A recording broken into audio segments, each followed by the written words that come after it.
Okay, here we go. Hopefully this is the last of the chapter 5 problems. It's just starting you up. So this is an interesting one, 59, with the monkey.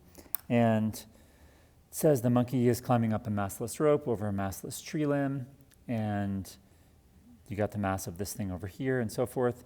What is the magnitude of the least acceleration the monkey must have it's to lift the package off the ground? Now, that seems like a really weird question. So the monkey's pulling down on the rope and it's lifting the package up, and you have to find the acceleration of the monkey so the package comes off the ground. It's like, what? Okay, but let's just investigate this kind of one step at a time here. Let's look at the package, and the package, we'll draw a free body diagram for that. You've got mass, maybe mass of the package times g going down, and you've got tension going up. Those are not going to be equal to each other. On the monkey side over here, let's draw the monkey. There's the monkey g, and then you've also got tension pulling up on the monkey. And remember about Newton's third law, which says that however hard the monkey pulls down on the rope, that is going to be the same as what the tension pulls back on the rope. So essentially, we're trying to find this t value when it says, actually, we're not trying to find t. We're trying to find the acceleration, but it's going to be helpful to know this t value. These two t values are the same thing. So let's start off when it says when the package is just going to be lifted off the ground. What they're trying to get at for that is they're saying if this t is barely bigger than this, or really we're going to set them equal to each other, that's going to be the case for the package to be lifted off the ground when t is barely bigger than this. So what we say is t equals mpg. It's funny because a minute ago I said they're not going to be the same, but I guess they are for this problem. So that's fine. Now let's come over to this one and write a net force equation over here. F net equals m monkey a monkey. Interestingly enough, they're not necessarily going to have the same acceleration between this one and this one. So the package and the monkey aren't necessarily going to have the same acceleration. That's because the monkey's not attached to the rope, it's moving up the rope. So that's why I put a monkey over here. So let's write down what the net forces are. So we're kind of considered the positive direction to be up this way and then over and down. Did we do that? Nope, actually we did the other opposite direction. We said, actually it doesn't matter over here, so let's do that. Positive direction is up and over this way. So let's say m monkey g minus t equals m monkey a. Something like that. Now we can actually take this and stick that in over there, and then we know what a is. And we know all these things. We know the mass of the package, we know g, we know the mass of the monkey, g, and we're looking for the acceleration over there. So yeah, it's just a little bit of a twist on the same kind of problem. Part B says, what's the magnitude and direction of the monkey's acceleration and the tension in the rope if the monkey stops climbing and holds onto the rope? So if the monkey stops climbing and holds onto the rope, it's just back to kind of the Atwood's machine problem again, right? So you just have two masses and the rope and so forth. So all we're going to do is do kind of the same thing we had done before with this type of situation. So you could start with these two free body diagrams, start with these things over here, same free body diagrams. This time though, if the monkey holds onto the rope, the acceleration of the monkey and the acceleration of the package will be the same thing, right? Or put the monkey and the package together and have one force pulling it that way, one force pulling it this way. This is m package g, this is m monkey g. And then you can figure out what the acceleration is going to be from there. Okay, so I'll leave you to work on that one. This is another Atwood's machine problem. It's real similar to what we did before, but this time it says at time t equals 0, the container has this mass, but container 1 is losing mass at the constant rate of this. So what it's really saying is that the mass, which container is it? Container 1. The mass in container 1 is its original mass, 1.3 minus 0.2 times t. And however much time ticks off, that's how much it's going to lose mass. Now, obviously, we're not going to go negative for this one. So the mass is a function of time. And now it's saying, let's see, for part A, what rate is the acceleration changing? So essentially what it's asking for is what's dA dt, right? What's the rate of change of the acceleration? So that's what's happening for there. So how do we do that? Well, first let's write an acceleration function.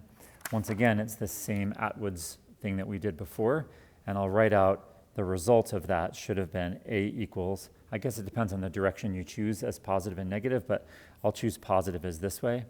So the acceleration will be m2g minus m1g over m1 plus m2. Now this time, m1 is going to be this. So that's going to go there, and it's going to go there. So we're going to get a equals m2g minus 1.3 minus 0.2t times g divided by 1.3 minus 0.2t plus m2. And you can stick in numbers for g and m2 and m2, and you'll get acceleration as a function of time, and then you just have to take a derivative of it, which is probably easier said than done, but I would suggest perhaps using Desmos to take derivatives of things, especially because you'll have Desmos available to you on the test. It's just a quotient rule sort of thing. You've got a t in the numerator and denominator here, so you can try that out. Actually, maybe it'll be easier than that because these will just be numbers. No, it'll be tricky. It'll be a quotient rule thing. So anyways, try that out, and that'll give you dA dt, which is what I said you needed to solve this problem. And then you'll be able to figure out all these things. When does it reach a maximum value? Set this equal to 0 for max values. I mean, obviously, it's actually, well, be careful about that, because if you're not careful, you can have the mass go negative, which you don't really want to have the mass go negative. So anyway, that's just how to start that one out. Hopefully that's helpful. Let's look at 67. 67 is kind of a little twist on the Atwood's machine. We've got 3 boxes this time, one sliding with no friction on the table, and we want to know what's this tension over here. Ultimately, we're really trying to find the acceleration again, and the more formal way to do it would be write a net force equation for this, write a net force equation for this, write a net force equation for this. I mean, free body diagram, free body diagram, free body diagram, net force equations, and so forth. Or just use my quick trick. Let's put them all together and say this is MA plus MB plus MC. Pulling on it this way would have been this force, which is MCG. So MCG pulling that way. I guess I should scoot this up. And then pulling on it this way is MAG. And now we just write net force equals MA. Let's make this positive. MCG minus MAG equals all the masses together. Oh, A plus B plus MC times A. Net force equals mass times acceleration. So you'll get A is mcg minus mag divided by the masses altogether. Oh, you can't see that. Ma plus mb plus mc. So there you go. And now you know the acceleration. Once you know the acceleration, go back and maybe write a free body diagram for this or free body diagram for this. And by the way, we picked this way as positive. So if this number turns out positive, you know the acceleration is this way. If this turns out negative, you know the acceleration is this way. And then to figure out the tension, just look at this one maybe and say, hey, gravity's going to go down, MAG. And then there's, oh, actually they wanted this tension. Never mind. So let's look at this one. I'll just draw it over here. Here's MCG. Here's tension. And then we'll just say MCG minus tension equals MCA. You know the acceleration, and then you can find the tension. And then finally, 71 over here. It's really a similar type of problem. You've got 2 masses and the pulley in between. So it's going to be, once again, real similar to this Atwood's machine problem. The only difference is now we've got angles to deal with, which is no big deal. So once again, let's just put both blocks together. Say this is M1 plus M2. And if we kind of remember how our inclined planes go, the part of gravity, here's M1G, the part of gravity that's pulling it down the ramp, this is going to be M1G sine theta. And then the part of gravity pulling this one down the ramp is going to be M2G sine theta. So we'll just have one force going over here, M2G sine theta, and one force going over there, M1G sine theta. And now we just have to solve for the acceleration, right? Take this minus this equals ma, and then you're good. What's the tension in the cord? And then, find the acceleration first, and then you can work backwards and find the tension in the cord. So it's a little bit trickier. Let's concentrate on maybe this mass right here. So I'm going to have gravity going down, normal force going up, tension coming up like this, right?